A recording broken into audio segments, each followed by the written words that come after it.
தம் கிருபை பெரிதல்லோ என் ஜீவனிலும் அதே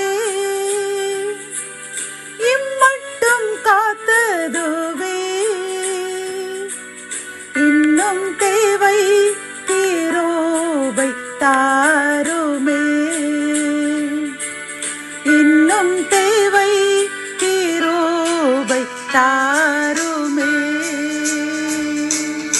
கர்த்தரும் இரட்சகருமாகிய இயேசு கிறிஸ்துவின் ஈடு இணையற்ற நாமத்தில் சேனைகளின் கர்த்தர் ஊழியத்தின் மூலம் 6/10/2024 இந்த நாள் உங்களுக்கும் உங்கள் சந்ததிக்கும் மிகுந்த சமாதானத்தின் நாளாக அமைய போகிறது என்று மனதார வாழ்த்துகின்றேன். இன்று நாம் அறியவிருக்கும் கிருபையின் வார்த்தைகள் மத்தேயு 24 42 உங்கள் ஆண்டவர் இன்ன நாளிகையிலே வருவார் என்று நீங்கள் அறியாதிருக்கிறபடியினால் விழித்திருங்கள். கத்தோலிக்க வேதாகமம் இவ்வாறு கூறுகின்றது, விழிப்பாயிருங்கள், ஏனெனில் உங்கள் ஆண்டவர் எந்த நாளில் வருவார் என உங்களுக்கு தெரியாது என்கின்றது. இந்த வசனத்தின் மூலம் கர்த்தர் நமக்கு கூறும் ஆலோசனைகளும் அறிவுரைகளும் என்னவென்றால், நாம் விழித்திருக்க வேண்டும் என்று கர்த்தர் இந்த வேதாகமத்தில் புதிய ஏற்பாட்டில் குறிப்பாக இயேசுவானவர் நிறைய இடங்களில் கூறியுள்ளார். ஏனென்றால் நாம் மற்றவர்கள் தூங்குவது போல் நீங்கள் தூங்காமல் விழித்திருந்து ஜெபம் பண்ணுங்கள் என்று கூறுவார். ஜெபம் பண்ணுவதற்கு நாம் விழித்திருந்து ஜெபிக்க வேண்டுமாம். அதாவது குறிப்பாக பெண்களுக்கு இது மிகவும் பொருந்தும். நீதிமொழிகள் 31 பார்க்கும் பொழுது அந்த புத்தியுள்ள பெண் என்ன செய்வாளாம், அவளுடைய விளக்கு அணையாமல் எரிந்து கொண்டிருக்குமாம். காரணம் என்னவென்றால், அவள் அணையாமல் அந்த விளக்கை அணைத்தவள் தூங்கி விடுவாள் என்று அவள் அணையாமல் வைத்துக்கொண்டு எப்பொழுதும் தனது வீட்டு காரியங்கள், வேலைக்காரருடைய காரியங்கள், குறிப்பாக இறைவனை தேடுகின்ற காரியத்தில் அவள் விழித்திருந்து ஜெபித்து கொண்டு அவள் வீட்டு காரியங்களை கண்ணோக்கி கொண்டிருப்பாளாம். இதே போன்றுதான் பிரியமானவர்களே, உலக பிரகாரமான காரியங்களில் உதாரணமாக ஒரு எஜமான் இருந்தார் என்றால், அவன் தன் வேலைக்காரனிடம் தன்னுடைய பொறுப்பை ஒப்படைத்து விட்டு அவன் விழிப்பாக இல்லாமல் அவன் கண்டுகொள்ளாமல் இருந்தான் என்று என்ன நடக்கும்? அந்த வேலைக்காரன் என்ன செய்வான்? அத்தகைய லாபத்தையும் அவன் எடுத்துக்கொண்டு அந்த முதலாளியை அவன் தரித்திரனாகி விடுவான்.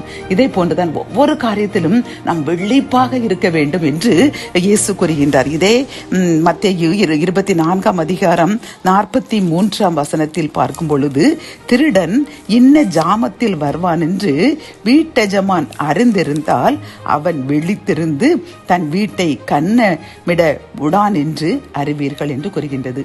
இப்பொழுது ஒரு திருடன் இன்று நம் வீட்டிற்கு வருவான் என்று கூறினால் நாம் தூங்குவாமா?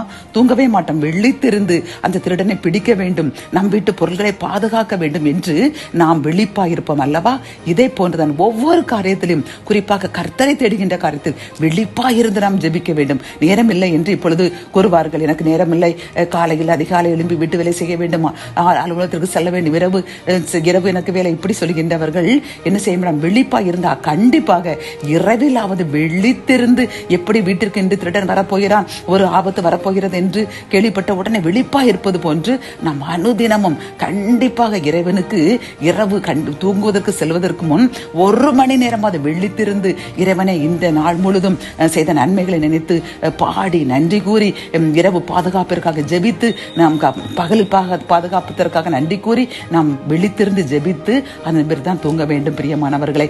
ஆகவே இன்றிலிருந்து நாம் ஒரு முடிவெடுக்க வேண்டும். கண்டிப்பாக இரவில் படுக்கைக்கு செல்வதற்கு முன் 1 மணி நேரமாவது நான் விழித்திருந்து எனக்காக என் குடும்பத்திற்காகவும் ஜெபிப்பேன். குடும்பமானால் மட்டும் குடும்பமாக, கணவன் பிள்ளைகளாக குடும்பமாக ஜெபிப்பேன் என்று ஒவ்வொரு ஆண்களும் ஒவ்வொரு பெண்களும் முடிவெடுப்போம். சகோதர சகோதரிகளை, கர்த்தர் நிச்சயமாக நம்மையும் நம் குடும்பத்தையும் ஆசீர்வதிப்பார்.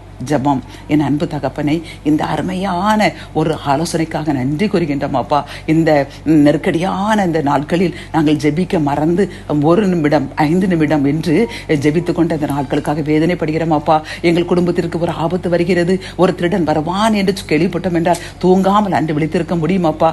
அதே போன்று ஒவ்வொரு நாளும் நாங்கள் எங்கள் குடும்ப பாதுகாப்பிற்காக இரவில் கண்டிப்பாக தூங்குவதற்கு முன் எங்கள் விளக்கை அணைக்காமல் 1 மணி நேரம் ஜெபிப்போம் என்று என்னுடன் சேர்ந்து யார் யாரெல்லாம் பொருத்தனை செய்து ஜெபிக்கின்றார்களோ எங்களுக்காக நாங்கள் ஜெபிக்கிறோம் அப்பா. இவ்வளவு நாளும் நாங்கள் தூங்காமல் நாங்கள் தூங்கி விழிக்காமல் ஜெபிக்காமல் படுத்த அந்த நாட்களை கழித்த அந்த நாட்களுக்காக வருந்துகின்றோம். இன்றிலிருந்து நாங்கள் நிச்சயமாக இரவு விளக்கை அணைப்பதற்கு முன் 1 மணி நேரம் ஜெபிப்போம் என்று பொருத்தனை செய்கின்றோம். அதன் மூலம் எங்களையும் எங்கள் சந்ததியும் ஆசீர்வதியுங்க. மீட்பர் இயேசுவின் மூலம் ஜெபம் கேளும் நல்ல தகப்பனே, ஆமேன்.